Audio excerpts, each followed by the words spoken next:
Os painéis do Chapeleiro, produzidos na Real Fábrica do Rato em finais do século XVIII, mostram-nos uma temática absolutamente singular no contexto da azulejaria portuguesa. Através de 7 painéis, observamos a ascensão social de um rapaz pobre, que ao deslocar-se para a casa do seu tio para aprender o ofício de chapeleiro, se torna um reputado industrial na área.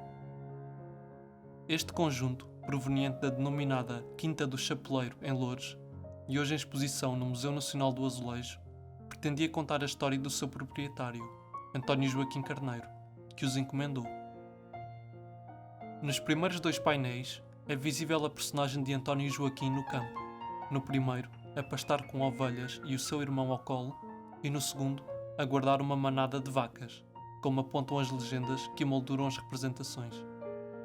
A personagem de António apresenta-se aqui numa expressividade enunciadora das suas condições de vida, descalço, com as calças rasgadas e o rosto descontente.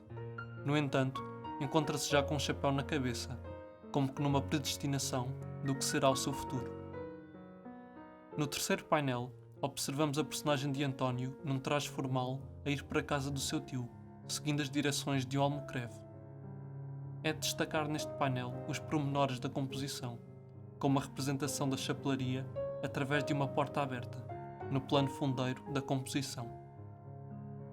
No quarto e quinto painéis, observamos com maior minúcia o ofício do chapeleiro, primeiramente com António Joaquim a aprender com o seu tio António Freire e de seguida já com a sua própria loja na companhia da mãe e dos seus irmãos. É interessante verificar a mudança de perspectiva evidente entre estes 2 painéis.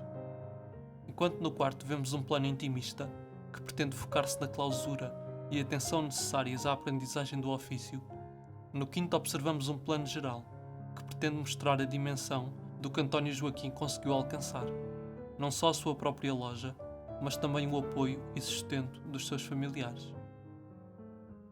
Os 2 últimos painéis mostram, neste sentido, o epílogo desta história. No sexto observamos António Joaquim já com a sua mulher e 5 enteados, e no sétimo, alojado no seu carro, dirigindo-se para a quinta, onde passou a alojar a sua, agora, fábrica de chapéus. A mudança de estatuto social de António Joaquim, particularmente visível nestes 2 últimos painéis, é observável diretamente no último, através da panorâmica da fábrica e da personagem de António no seu carro, mas no caso do sexto painel, é ilustrado de uma forma mais particular. Não é no traje de António que vemos a dimensão da sua escala social, mas sim no traje da sua mulher, onde se destaca o enorme chapéu adornado com plumas e flores. Estes últimos painéis parecem denunciar, portanto, um condescendente sentido de posse de António para com os outros, sendo a partir deles que se torna possível ver a escala de riqueza da personagem. Aliás, ao longo da composição, António não parece diferir muito em termos de apresentação. Mostra-se fiel a si próprio. As suas condições e conquistas é que se alteram, porque, no fundo, o seu destino estava já traçado desde o primeiro minuto. Deste modo, os painéis do chapeleiro mostram-nos a cultura e mentalidade de um Portugal oitocentista, onde não só predomina o gosto neoclássico, que é evidente, e aparecem as primeiras indústrias, nomeadamente a Real Fábrica de Louça do Rato, onde os painéis foram produzidos, mas onde também se verifica a proliferação de uma nova classe social, mais fluida, a burguesia, onde o berço e a posição social já não determinam o futuro triunfo económico de um indivíduo.